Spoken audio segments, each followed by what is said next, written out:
It's been a little while since I've done a Sinister Six video, and today I'm actually doing Aquaman's Sinister Six. So a couple of things I need to make clear before we get into it. I'm not the biggest fan of Aquaman, so there is a lot about his lore, about his villains that I simply do not know too much information about. Aquaman's villains are not very popular. He doesn't really have many villains at all to begin with. If you do look back far enough, you can catalog a lot of villains he has had in the past. They are just characters that are completely outdated and they're not used anymore. So because I found it to be a little bit difficult with Aquaman, there's just a couple of changes here. I'm not going to be doing the 4 teams as I usually do. I scaled this down to 3 teams. So with that being said, let's get into the first team and see who we have. So the first team I created is Black Manta, the Scavenger,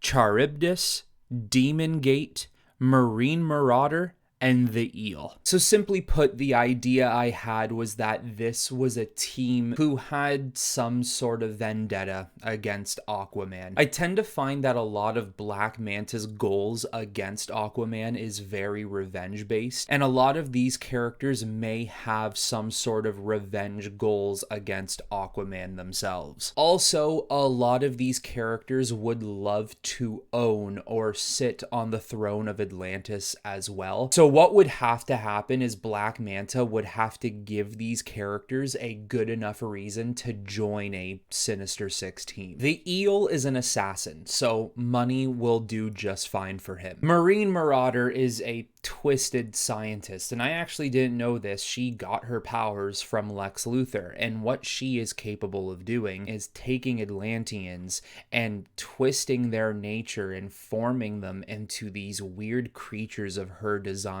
in which she can control. So maybe Black Manta's promise to her would be something to the effect of, hey, if you help me, you can take some of the peasants or the low lives of Atlantis and do as you see fit. Demon Gate, a guy who hunted dolphins for a living, but a fight with Aquaman left him stranded to be mauled by a bunch of sharks, and then he was given a completely cybernetic suit which did enhance his powers and his abilities. So maybe this could be used to justify his revenge on Aquaman for making him what he is today. Charybdis, we all know him as the character who once bit off the hand of Aquaman. I kind of have this idea that he accepts the proposition of Black Manta because he wants to exact his revenge on Aquaman, and maybe even Mera if she happened to join the fight, because the last battle they once had resulted in Charybdis's wife dying. So now he would like to return the favor. And then the Scavenger, it's in his name. He sweeps the bottom of the sea, finding artifacts and trying to do research and studies. Also, he has this addiction to one day wanting to sit on the throne of Atlantis, and that does become his main goal. So a lot of these characters are either revenge based or a form of payment based, and they all come together to do what they need to do to defeat Aquaman. Now, just for the fun of it, I always have a character who might turn on this team, and I don't actually think anybody would turn on the team here. What I do think would happen is a falling out between team members with your team leader Black Manta and the Scavenger who wants to own Atlantis. And I feel as if something you could actually do. Black Manta was just doing this to get revenge on Aquaman, but this whole time the Scavenger has been planning to take over Atlantis. Now you might be in a situation where Aquaman actually has to work with Black Manta and some of these other characters to stop the Scavenger from taking ownership of Atlantis. Team 2 is Ocean Master, Fisherman, King Shark, Siren, Thanatos, and Deadwater. So I do have a very particular storyline that could come across with this Sinister Six, and that would be the fact that the team is not necessarily 6 people. It's 5 people and an entity, Deadwater being the entity. And if you don't know what Deadwater is, it's basically this alien parasite that can inflict very vile, dangerous, and negative mindsets onto sea creatures or just things and beings that live under the water. This is a team created by Ocean Master because he has a jealousy of Aquaman. Once again, it's a story of wanting to rule Atlantis. Now, it's not about death to Aquaman like the last team was. This one, at the very least, is just get Arthur out of here. We don't want him ruling this city no longer. Now, Thanatos is actually a dark reflection of Aquaman, and originally he comes from a different dimension. However, what I would do, Ocean Master maybe finds a way to clone almost an identical, perfect version of Aquaman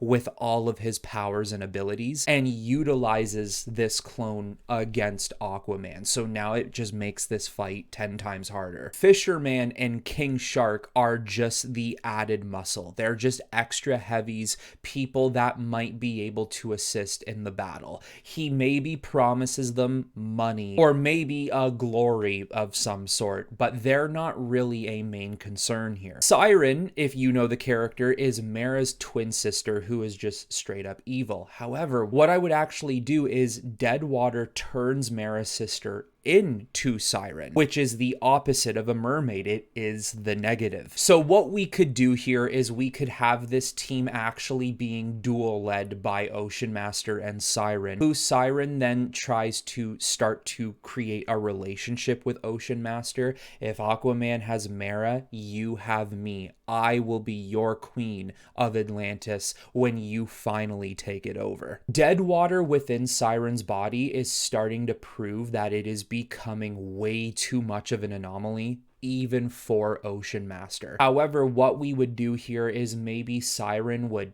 try and find a way to fight off this dark entity, or maybe even Mera and Aquaman find a way to take dark water out of Mera's sister. With that happening, Deadwater would find its new host in Thanatos. This is where Aquaman is now not just fighting an evil clone of himself, he's now fighting an evil clone with the negative energy of Deadwater, which now makes him even more powerful. So now this would have to be a situation where Aquaman, Mera, Siren, Ocean Master, and even King Shark potentially would have to join forces to defeat Thanatos and this dark entity. Okay, and then for Team 3, I came up with Kordax, the Dead King, Coram Wrath, King Nereus, Gamemne, and Ocean Master. A lot of Aquaman's villains are very unknowns, or like I said, just aren't used that much, so I had to at least double down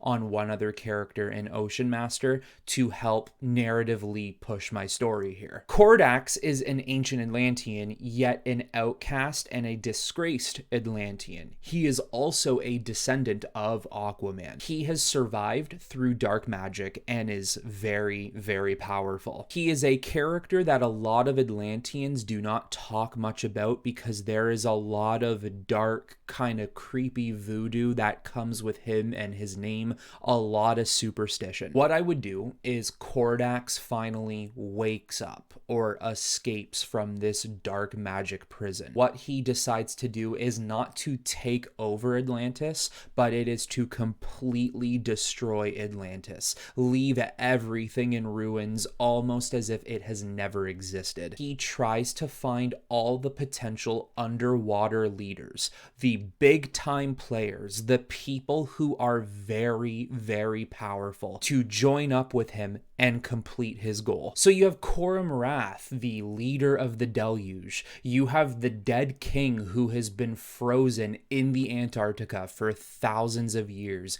just waiting to be awoken. You have Ocean Master who does want Atlantis for himself to take it away from Aquaman. There's a personal relationship there. King Nereus, who was betrothed to Mera, he would have a reason to go after Aquaman and even to go after Mera. Maybe he feels scorned. And then Gamemne, who isn't a leader, a queen or king of some sort. She is a thousands of year old ancient Atlantean as well, who is very powerful in magic. And the idea I have is she has survived all this time under the guise and different faces of different types of people, never being found out for who she truly is. And she has waited so much time to find out when the best time would be for Kordax to wake up and strike. It is Gamemne who has broken Kordax out of his prison, and it is with the assistance of her magical powers that makes Kordax even more powerful. Now, of course, this is not accurate to the lore of these characters. This is just a story I am creating to make this team fit. All of these powerful people would come together to defeat Aquaman to then destroy Atlantis. Now, what would happen is Kordax is not a stupid man. He knows that once they've succeeded within their goal, all these other powerful kings would not want to see the destruction of Atlantis. They would want the city for themselves. Kordax, what he does is he essentially says, when we've defeated Aquaman, we will respectfully and rightly fight each other. And whoever comes out alive gets to do what they wish to do with Atlantis. There is someone who would rebel against this team, maybe even two, actually. That would be King Nereus and Ocean Master. I think both of these characters would look at the rest of this team, take a step back and be like,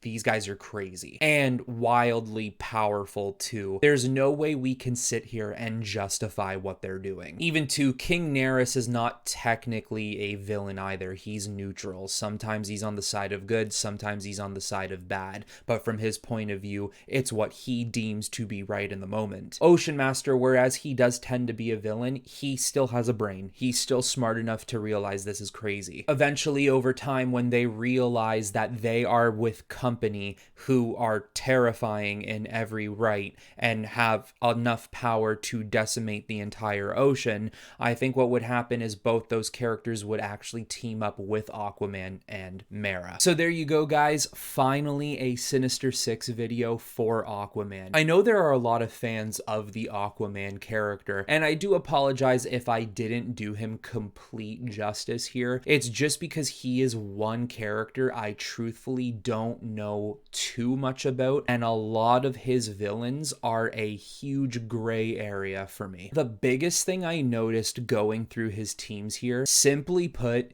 DC needs to do a much better job creating and or pushing villains for some of these characters, because it does get to the point that once you're past Batman and Superman and even the Flash and Green Lantern, you start to really run out of really big name villains for some of these bigger name characters who happen to be heroes. Besides that, I still managed to come up with something, so you guys let me know in the comments below who would be part of your Sinister Six team for Aquaman. Let me know some other characters that I could try my hand at and create some Sinister Six teams for. But other than that, I hope you all enjoyed the video, everyone. And until next time, I will talk to you all very soon.